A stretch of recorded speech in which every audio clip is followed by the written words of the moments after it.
હળવદ શહેરમાં મોડી સાંજે વરસાદ વરસ્યો હતો.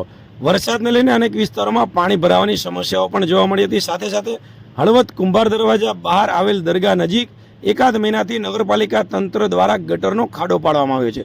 આ ખાડામાં અનેક વખત માલઢોર પડવાના બનાવો સામે આવ્યા છે, બાઇક સવાર પણ પડવાના બનાવો સામે આવ્યા છે.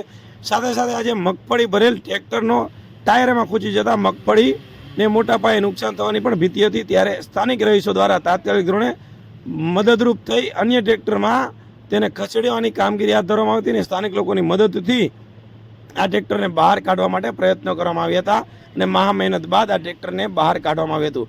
પરંતુ તંત્ર દ્વારા એકાદ મહિનાથી ગટરનું પાણી ઉભરાતું હોય જેને લઈને ખાડો ખોદવામાં આવ્યો છે.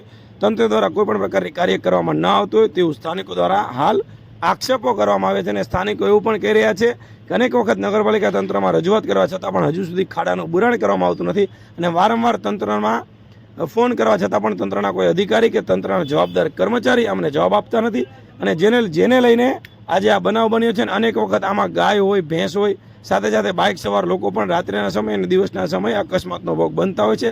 ત્યારે વહેલી તકે તંત્ર દ્વારા આનું યોગ્ય કામગીરી કરવામાં આવે તેવી પણ માંગ ઉઠવા પામી છે.